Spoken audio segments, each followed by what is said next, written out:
अपनी कटी नाक लेकर शूर्पणखा रावण की राजसभा में जाकर दुहाई देती है।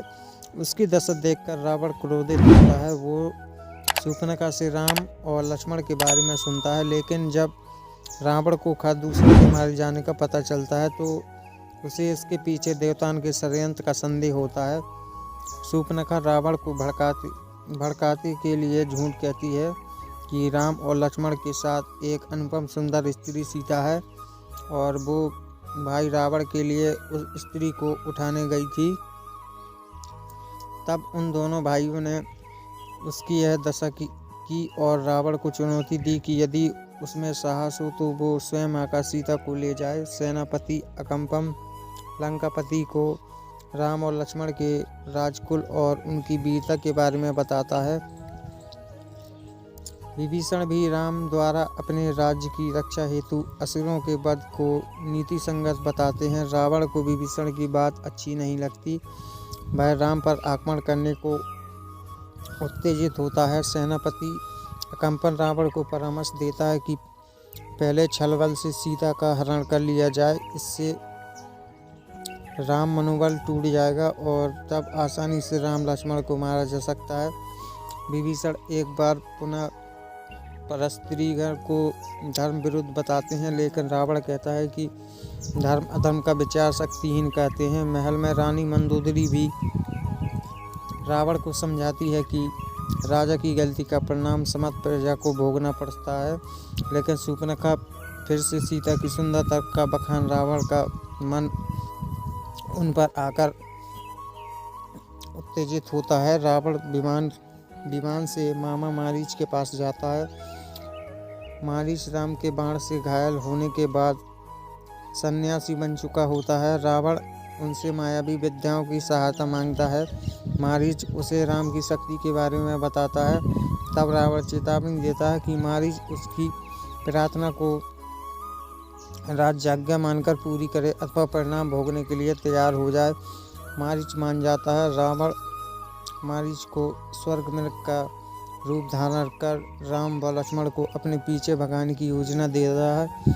मारीच एक बार फिर रावण को समझाता है कि राम से बैर मोल लेकर वो अपने कुल का नाश कर लेगा। अहंकार में डूबा रावण मारीच को दो विकल्प देता है। मारीच अभी इसी क्षण उसके हाथ मरना स्वीकार कर अथवा उसकी आज्ञा का पालन कर। मारीच समझ जाता है कि आज उसकी मौत निश्चित है। वो रावण की बजाय प्रभु राम के हाथों मरना पसंद करता है और रावण की आज्ञानुसार स्वर्ग में का रूप रखकर पर्णकुटी के पास भ्रमण करने लगता है। सीता उसे देखकर मोहित होती है और राम लक्ष्मण को बुलाती है। सीता राम से मृग को पकड़ लाने के लिए कहती है। लक्ष्मण मृग के अलौकिक रूप से संसर्गित होते हैं, लेकिन राम कहते हैं कि यदि ये कोई राक्षसी माया है तो उसका अंत होना भी आवश्यक है। राम लक्ष्मण को सीता की सुरक्षा हेतु कुटिया में रहने को कहते हैं और मृग के पीछे जाते हैं। सीता के आग्रह पर राम स्वर्ग मृग के पीछे जाते हैं। मायावी मृग दौड़ लगाकर राम की कुटिया से काफ़ी दूर ले जाता है। राम लक्ष्य साधकर बाण चलाते हैं।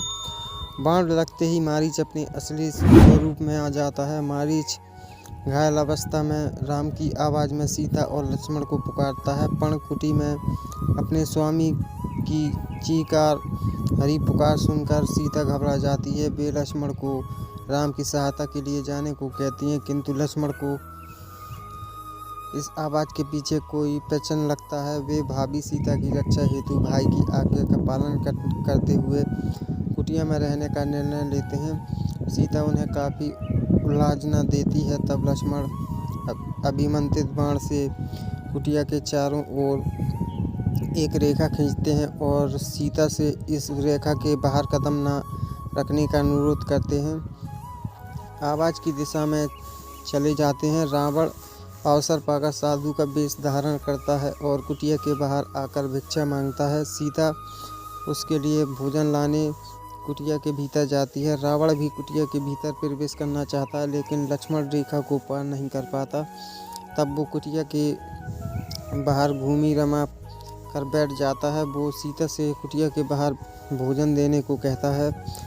सीता के इनकार करने पर रावण स्वर्ग में के सिंहों से राम की मृत्यु होने का श्राप देने का नाटक करता है। सीता घबराकर लक्ष्मण रेखा से पार कर रावण के पास आ जाती है। तब साधु वेश रावण सीता से राम का त्याग कर लंकापति रावण के साथ विवाह करने का पाप वचन कहता है। रावण अपने असली रूप में आता है और सीता का हरण कर विमान से लंका की ओर उड़ता है। सीता सहायता के लिए पुकारती है। जटायु आकाश मार्ग में रावण को रोकने का प्रयास करता है। दोनों के बीच संघर्ष होता है, किंतु रावण तलवार से जटायु के पर काटकर उन्हें धरती पर गिरा देता है। इधर राम और लक्ष्मण कुटिया में वापस आते हैं और सीता को वहां ना पाकर वन में चारों ओर खोजने निकलते हैं। आकाश मार्ग में रावण के अधीन सीता अपने आभूषण उतारकर पोटली में बांधती है और उसे नीचे फेंककर वनवासियों से कहती है कि यदि राम उन्हें खोजते हुए उधर आए तो यह आभूषण दिखाकर रावण द्वारा उनके हरण की सूचना दें।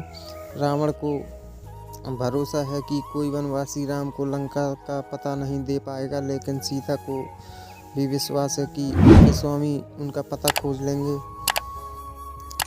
राम और लक्ष्मण वन वन भटक कर सीता की खोज करते हैं। व्याकुल राम वन में हर पशु पक्षी और भावरों के समूह से पूछते जाते हैं कि उन्होंने उनकी मृगयानी सीता को कहीं देखा है। वन में राम को जटायु घायल अवस्था में मिलते हैं। जटायु मरने से पहले राम को बताते हैं कि रावण सीता को आकाश मार्ग से दक्षिण दिशा की ओर ले गया है। जटायु रावण पर विजय पाने का आशीर्वाद देकर राम की गोद में अपने प्राण त्याग देते हैं। राम जटायु को पितृतुल्य बताकर पुत्र भांति उनका अंतिम संस्कार करते हैं।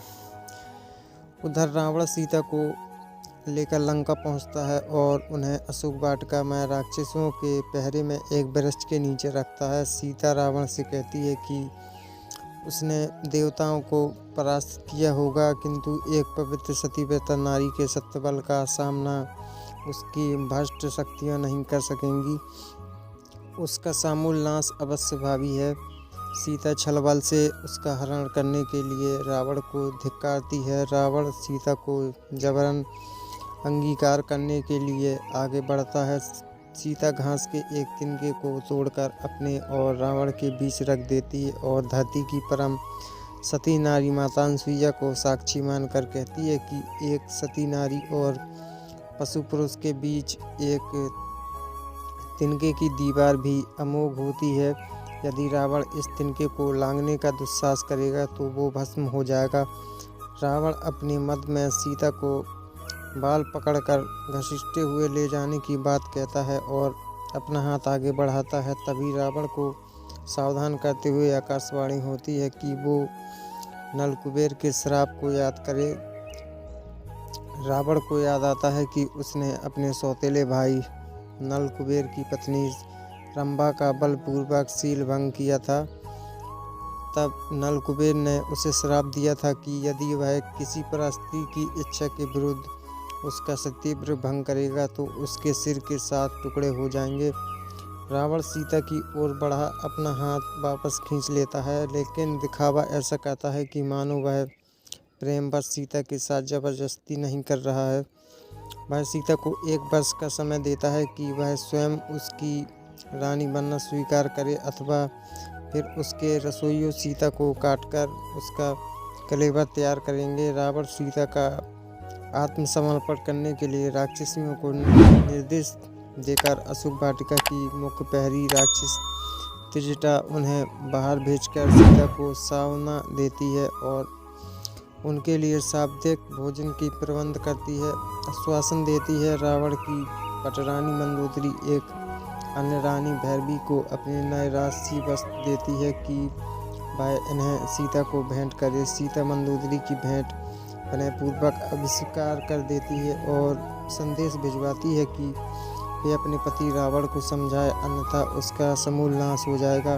रावण मंदोदरी के कक्ष में प्रवेश करता है। मंदोदरी रावण से सीता को लंका के लिए अमंगलकारी बताकर राम के पास वापस भेजने की मांग करती है। रावण मंदोदरी का तिरस्कार करता है। सीता की खोज में राम और लक्ष्मण को एक स्थान पर सीता द्वारा फेंके गए आभूषण मिलते हैं। इससे उन्हें ज्ञात होता है कि वे सही दिशा में आगे बढ़ रहे हैं। तभी वन में उनका सामना कबंध राक्षस से होता है। कबंध राक्षस एक विशालकाय डरावना राक्षस है, जिसकी एक आंख है, गर्दन नहीं है। उसका शरीर मोटे मांस के पिंड जैसा है। वह अपनी 1 योजन लंबी भुजाएं बढ़ाकर राम लक्ष्मण को घेर लेता है। लक्ष्मण तलवार से दोनों भुजाएं काट देते हैं। कबंध राम और लक्ष्मण को अपना वास्तविक परिचय देकर बताता है कि ऋषि स्थूलधिरा के श्राप के कारण वह गंधर्व से राक्षस बन गया है। राक्षस को ब्रह्मा का वरदान है कि उसे किसी शस्त्र से नहीं मारा जा सकता। इसलिए राक्षस राम लक्ष्मण से कहता है कि वे उसके शरीर को गड्ढे में डालकर जला दें। इससे वह श्राप मुक्त हो जाएगा और गंधर्व रूप में वापस आकर सीता का पता बताने में उनकी मदद करेगा। राम राक्षस की चिता जलाते हैं। श्राप मुक्त गंधर्व धनु प्रकट होता है और राम को रावण के कुल के बारे में बताता है और परामर्श देता है कि दक्षिण की ओर जाने पर उन्हें ऋषिमुख पर्वत पर वानर राज सुग्रीव मिलेंगे। उनसे मित्रता करके वे सीता की खोज कर सकेंगे और अंत में रावण पर विजय पाएंगे। गंधर्व यही भी कहते हैं कि सुग्रीव तक जाने का संपूर्ण मार्ग उन्हें भीलनी सबरी दिखाएगी, जो मतंग ऋषि की शिष्या और है। वर्षों से प्रभु राम के आने की प्रतीक्षा कर रही है। सबरी हर रोज वन में पुष्प चुनकर अपनी कुटिया के मार्ग पर बिछाती है। उसे विश्वास है कि एक न एक दिन उसके प्रभु राम के चरण उसकी कुटिया में पड़ेंगे। आखिरकार वो घड़ी आती है। राम लक्ष्मण सबरी की कुटिया में प्रवेश करते हैं। सबरी उन्हें खाने के लिए बेर देती है। हर बेर मीठा हो यह सुनिश्चित करने के लिए सबरी ने उन्हें चखा हुआ है। राम उनकी भक्ति पर अभिभूत हैं।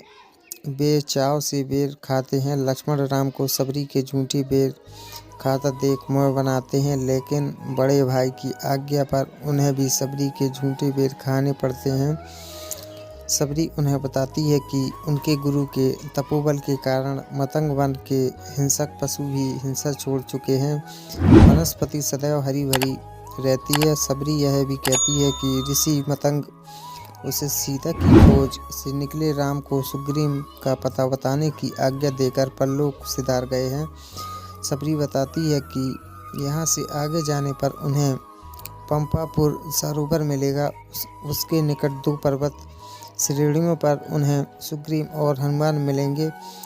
इसके बाद राम सबरी के साथ ऋषि मतंग के दिव्य साधना स्थल के दर्शन करने जाते हैं। राम सबरी की प्रार्थना पर उसे भक्ति ज्ञान देते हैं। सबरी राम की आज्ञा लेकर यहाँ से परम धाम की ओर प्रस्थान करती है। इस प्रसंग के साथ रामायण के अरण्यकांड का समापन होता है। अंत में रामायण सागर सबरी प्रसंग का उल्लेख करते हुए सीख देते हैं कि यदि यह देश रामायण को मानता है तो यहाँ ऊंच नीच और जात पात की बात नहीं की जानी चाहिए।